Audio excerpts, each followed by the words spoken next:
Hi friends, course on computer concept பற்றி நாம் கற்றுக்க போகிறோம். அதில் சாப்டர் 1ல் செஷன் 1 பற்றி படிக்க போகிறோம். செஷன் 1ல் பேசிக்ஸ் ஆஃப் கம்ப்யூட்டர் பற்றி பார்க்க போகிறோம். அதில் definition, history, characteristics, application, limitations பற்றி நம்ம இப்போ பார்க்க போகிறோம். ஸோ ஃபஸ்ட்டு டெஃபினிஷனில் இன்ட்ரோடக்ஷன் டு கம்ப்யூட்டர். ஸோ கம்ப்யூட்டர்னா என்ன? அது ஒரு எலக்ட்ரானிக் மிஷின். ஸோ கம்ப்யூட்டர் டேட்டாவை யூசர்கிட்ட இருந்து அக்செப்ட் பண்ணும். அந்த டேட்டாவை ப்ராசஸ் பண்ணி அவுட்புட் ரிசல்ட்ஸாக தரும். ஸோ கம்ப்யூட்டர் பார்த்தீங்கன்னா டேட்டாவை இன்புட்டாக வாங்கி இன்ஃபர்மேஷனை நமக்கு வந்து அவுட்புட்டாக தருது. ஸோ சார்லஸ் பாபேஜுங்கிறவர் தான் father of the computer. So கம்ப்யூட்டருக்கு எலக்ட்ரானிக் டிவைஸ்னு பேர் இருக்கு. இடிபி மிஷின்னு சொல்லுவாங்க, அதாவது எலக்ட்ரானிக் டேட்டா ப்ராசஸிங் மிஷின்னு சொல்லுவாங்க. ஸோ நம்ம நெக்ஸ்ட் பார்க்க போகிறது என்னன்னு பார்த்தீங்கன்னா history of the computer. So கம்ப்யூட்டர்லாம் அவ்வளோ ஈஸியாலாம் பிடிக்கல. ஸோ ஸ்டெப் பை ஸ்டெப்பாக கஷ்டப்பட்டு தான் கம்ப்யூட்டர் வந்து கண்டுபிடிச்சாங்க. அந்த ஹிஸ்ட்ரி என்ன அப்படின்னு பார்த்தீங்கன்னா, ஃபர்ஸ்ட் 16th செஞ்சுரியில் அபாகஸ்ங்கிற இன்வென்ஷனை வந்து சைனாவில் ஒருத்தர் வந்து கண்டுபிடிச்சாரு. அதுதான் ஃபர்ஸ்ட் மெக்கானிக்கல் கால்குலேட்டிங் டிவைஸ். ஓகேங்களா?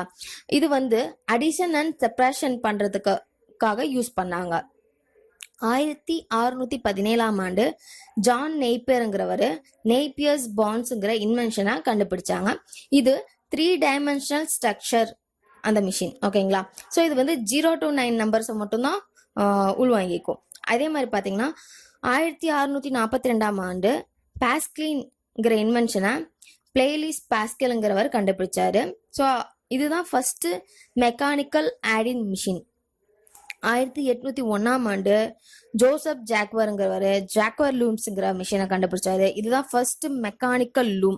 ஸோ இது எதுக்காக யூஸ் பண்ணாங்க பார்த்தீங்கன்னா, டெக்ஸ்டைல்ஸை வந்து சிம்பிளிஃபைட் பண்ணி ப்ராசஸ் பண்ணுறதுக்காக. அதாவது முதல்லாம் கைத்தறியில் வந்து துணி வந்து நெஞ்சிட்டு இருக்காங்க. பட் இப்போ பார்த்தீங்கன்னா எல்லாமே லூம் ஆயிடுச்சு. அதாவது பவர் லூம், ஆட்டோ லூம் அப்படின்ட்டு எல்லாமே மிஷின் மூலயமா தயாரிக்க ஆரம்பிச்சிட்டாங்க. அந்த ஒரு ப்ராசஸ்க்காக வந்து இந்த மிஷினை வந்து கண்டுபிடிச்சாங்க. அதாவது பார்த்தீங்கன்னா ஜோசப் ஜாக்வருங்கிற அவருடைய பேரே அந்த லூமுக்கு வந்து வச்சுட்டாங்க. அதாவது ஜாக்வர்ஸ் லூம்ங்கிற சொல்றாங்க. ஸோ அதே மாதிரி பார்த்தீங்கன்னா சார்லஸ் பாபேஜுங்கிறவர் 1834 71 வரைக்கும் ரொம்ப கஷ்டப்பட்டு அனலைட்டிக்கல் இன்ஜினிங்கிற ஒரு இன்வென்ஷன் வந்து கண்டுபிடிச்சாங்க. இதுதான் ஃபர்ஸ்ட் ஜெனரல் பர்பஸ் கம்ப்யூட்டர். இது வந்து டெசிமல் மிஷின். இது நம்பர்ஸை வந்து சைனா யூஸ் பண்ணுறதுக்காகவும் கண்டுபிடிச்சாங்க. அடுத்தது பார்த்தீங்கன்னா இடிஎஸ்ஏசிங்கிற இன்வென்ஷனை வந்து பார்த்தீங்கன்னா ஜான் வான் நியூமன்ங்கிறவர் 1946 கண்டுபிடிச்சாரு. இதுதான் first computer provider storage capacity. அந்த ஸ்டோரேஜ் கெப்பாசிட்டி வந்து அதிகமாக ப்ரொவைட் பண்ணுறதுக்கு யூஸ் ஆனது. அவரே வந்து பார்த்தீங்கன்னா இடிவிஏசிங்கிற மிஷினை 1950 கண்டுபிடிச்சாரு. ஸோ இந்த கம்ப்யூட்டர் பார்த்தீங்கன்னா ஆல்மோஸ்ட் 6000 வேக்யூம் டியூப்ஸையும் அண்ட் 12000 டயட்ஸையும் நமக்கு, அது மட்டும் இல்லாமல் 56 kW ஆஃப் பவர்ஸை வந்து கன்சியூம் பண்ணுது. ஸோ அது மட்டும் இல்லாமல் யுஎன்ஐவிஏசிங்கிற இன்வென்ஷனை ஜேபி எக்கர்ஸ் அண்ட் ஜேடபிள்யூங்கிறவர் 1951 கண்டுபிடிச்சாங்க. இதுதான் first general purpose electronic computer. இது பார்த்தீங்கன்னா லார்ஜ் ஆஃப் அமௌண்ட் இன்புட்டை வந்து யூஸ் பண்ணணும். அதாவது பார்த்தீங்கன்னா இதுதான் magnetic tapes and has input and அவுட்புட்டாக யூஸ் வச்சாங்க. அடுத்து நம்ம பார்க்க போகிறது பார்த்தீங்கன்னா கேரக்டரிஸ்டிக்ஸ் ஆஃப் கம்ப்யூட்டர். அதாவது இந்த கம்ப்யூட்டர் பார்த்தீங்கன்னா என்னென்ன மாதிரி ஒர்க் பண்ணுதுன்னு பார்த்தீங்கன்னா ஹை ஸ்பீடாக இருக்கும். ஸோ அதே மாதிரி பார்த்தீங்கன்னா அக்யூரேசி, ஸ்டோரேஜ் கெப்பாசிட்டி அதிகமாக இருக்கு. ஸோ அதே பார்த்தீங்கன்னா வெர்டலைசிட்டி, பிளக் அண்ட் ப்ளே, டெலிஜியன்சி, சீக்ரஸி, ரெட்டிபிலி, இந்த மாதிரி நிறைய விஷயங்கள் இதில் இருக்குது. அதில் நம்ம ஸ்டெப் பை ஸ்டெப்பாக பார்க்கலாம். ஃபர்ஸ்ட் பார்த்தீங்கன்னா ஹை ஸ்பீடு. இந்த கம்ப்யூட்டர் வந்து பார்த்தீங்கன்னா டேட்டாவை ரொம்ப ஃபாஸ்ட்டாக வந்து உள்வாங்கிக்கிட்டு இன்ஸ்ட்ரக்ஷன்ஸை பார்த்தீங்கன்னா பர் செகண்ட்ஸுக்கு அது வந்து ப்ராசஸ் பண்ணும் ரொம்ப ஃபாஸ்ட்டாக. அதே மாதிரி பார்த்தீங்கன்னா அக்யூரன்சி. இந்த டேட்டா பார்த்தீங்கன்னா ஹை டிகிரி ஆஃப் அக்யூரன்சி வந்து ப்ரொவைட் பண்ணும். அதாவது துல்லியமாக எல்லா விஷயத்தையும் பார்த்தீங்கன்னா ரொம்ப ரொம்ப மிகச்சரியாக துல்லியமாக வந்து அது வந்து நமக்கு வந்து கொடுக்குது. அதே பார்த்தீங்கன்னா ஸ்டோரேஜ் கெப்பாசிட்டி பார்த்தீங்கன்னா கம்ப்யூட்டர் வந்து பார்த்தீங்கன்னா ஸ்டோரேஜ் கெப்பாசிட்டி வந்து அதிகமாக கேப்பபிள் பண்ணிக்கும். அதாவது பார்த்தீங்கன்னா ஹியூஜ் ஆஃப் அமௌண்ட் டேட்டாவை பார்த்தீங்கன்னா அது வந்து அந்த கெப்பாசிட்டி தாங்குற அளவுக்கு ரொம்ப ஸ்டோரேஜ் கெப்பாசிட்டி வந்து இருக்கு அதுக்கு. ஸோ அதே மாதிரி பார்த்தீங்கன்னா பெட்டலைசிட்டி பார்த்தீங்கன்னா கம்ப்யூட்டர் பார்த்தீங்கன்னா டிஃப்ரெண்ட் டைப் ஆஃப் ஒர்க்கை வந்து சைமல்டேனியஸாக பண்ணும். எப்படின்னு பார்த்தீங்கன்னா இப்போ ஒரு கம்ப்யூட்டரில் விண்டோவில் ஒரு டேப்ல வந்து நம்ம மெயில் பண்ணிட்டு இருக்கோம் அப்படின்னா அடுத்த டேப் ஓப்பன் பண்ணி நம்ம ஃபேஸ்புக்கு ஆர் வந்து கூகுள் ப்ளஸ் இல்லைனா நம்ம வந்து எக்ஸல்ல நம்ம ஏதாவது ஒர்க் பண்ணிக்கலாம். ஸோ இந்த மாதிரி நம்ம வந்து மல்டிபிள் டேப்ஸை வந்து நம்ம ஓப்பன் பண்ணி நம்ம ஒர்க் பண்ணாலும் அந்த ஒர்க்கை வந்து பார்த்தீங்கன்னா இது வந்து சைமல்டேனியஸாக நமக்கு வந்து பண்ணி கொடுக்கும். அதே மாதிரி பார்த்தீங்கன்னா இது வந்து ரொம்ப பர்ஃபார்ம் பண்ணும். எப்படின்னா மல்டிபிள் டாஸ்க்கை வந்து சேம் டைமில் வந்து அது வந்து பர்ஃபார்ம் பண்ணும்.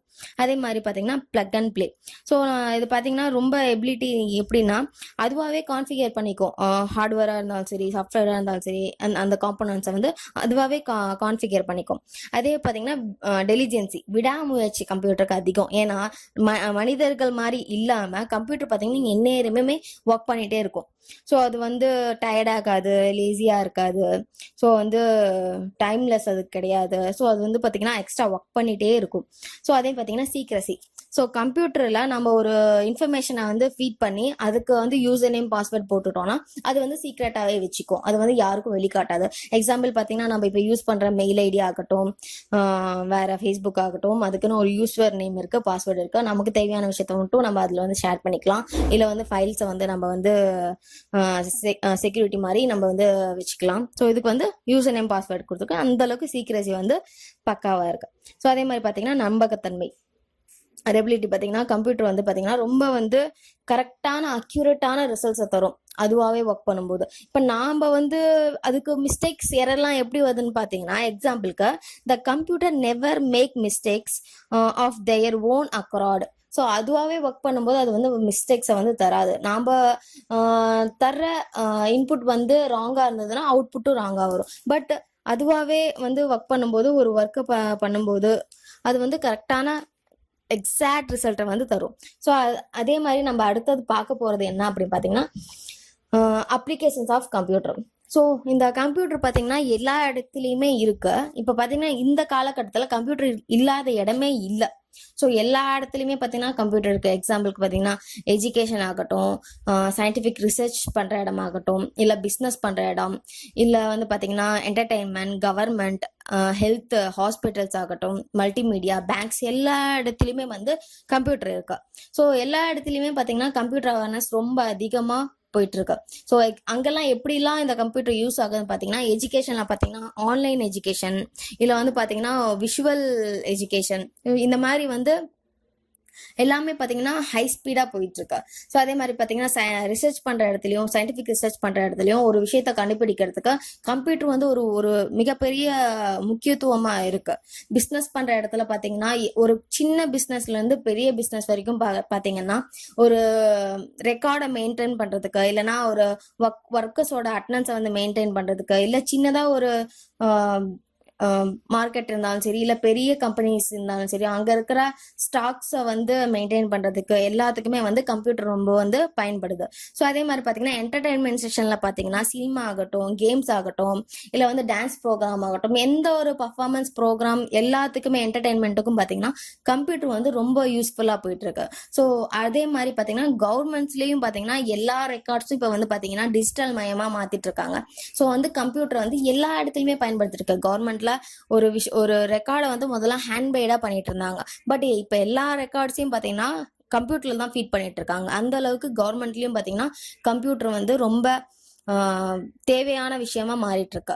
ஸோ அதே மாதிரி பார்த்தீங்கன்னா ஹெல்த்னு வரும்போது ஹாஸ்பிட்டல்ஸ் ஆகட்டும், ஃபார்மசி ஆகட்டும், இல்லை ஒரு ஸ்கேன் எடுக்கிற இடமாகட்டும், இல்லை வந்து பார்த்தீங்கன்னா எக்ஸ்ரே, எல்லா இடத்துலையுமே பார்த்தீங்கன்னா கம்ப்யூட்டர் இருந்தால் தான் அந்த ப்ராசஸை வந்து பண்ண முடியுங்கிற மாதிரி அந்த அளவுக்கு கம்ப்யூட்டரோட முக்கியத்துவம் அதிகமாக இருக்குது. ஸோ மல்டிமீடியா ஆகட்டும், பேங்க்ஸ் ஆகட்டும். ஸோ முதல்லாம் பேங்க்லேயும் பார்த்தீங்கன்னா நம்ம போனால் எல்லாமே அவங்க வந்து ஹேண்ட்மேடாக எழுதி தான் எல்லாமே நமக்கு வந்து அவங்க வந்து அந்த ரெக்கார்ட்ஸை வந்து வச்சுருந்தாங்க. ஆனால் இப்போ பார்த்தீங்கன்னா போனதும் டக்குன்னு இப்போ பணம் கட்டுறோம் அப்படின்னாலும் கம்ப்யூட்டரை வச்சு யூஸ் பண்ணிக்கிறாங்க.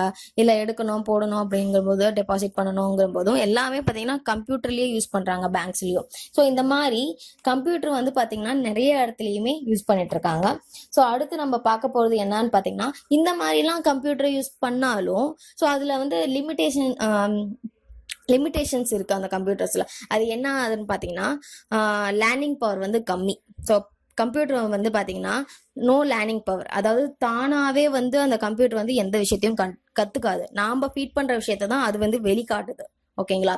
அதுவாகவே வந்து ஒரு விஷயத்த வந்து படித்து தெரிஞ்சு அதை வந்து கொடுக்கறது இல்லை. நாம் படித்த விஷயத்த அதில் ஃபீட் பண்ணும்போது அது வந்து அதை வந்து நமக்கு வந்து ஒர்க் பண்ணுது, ப்ராசஸ் பண்ணுது. அதே மாதிரி பார்த்தீங்கன்னா செல்ஃப் இன்டெலிஜென்ஸ் வந்து அது கிடையாது. அது வந்து தானா இன்டெலிஜென்ட் ஆகிறது கிடையாது. நாம் ஃபீட் பண்ணுற விஷயம் மூலமாக தான் அது வந்து இன்டெலிஜென்ட் ஆகிட்டு இருக்கு. ஸோ அதே மாதிரி பார்த்தீங்கன்னா டெசிஷன் மேக்கிங். ஸோ அது வந்து ஒரு டிசிஷன் வந்து அதுவாகவே வந்து உருவாக்காது. ஸோ நாம் ஒரு விஷயத்த பண்ணும்போது மட்டும்தான் அந்த டிசிஷனை வந்து அது வந்து பண்ண முடியும். அதாவது இப்போ அந்த எக்ஸாம்பிளுக்கு வந்து ஏதாவது நம்ம ஒரு ப்ரோக்ராம் ரன் பண்ண வச்சுட்டு ஓகே இதுதான் ரிசல்ட் அப்படின்னு நாம் சொல்லும் ரிசல்ட் வந்ததும் இதுதான் ப்ராசஸ், இந்தந்த மாதிரி தான் நம்ம பண்ண போகிறோம் அப்படின்னு சொல்ல போகிறோம். ஆனால் அதுவாகவே நீங்கள் இந்தந்த மாதிரி பண்ணுங்க அப்படின்லாம் சொல்லாது. ஓகேங்களா? அதே மாதிரி பார்த்தீங்கன்னா இன்ட்ராக்ஷன் இஸ் நீடட்.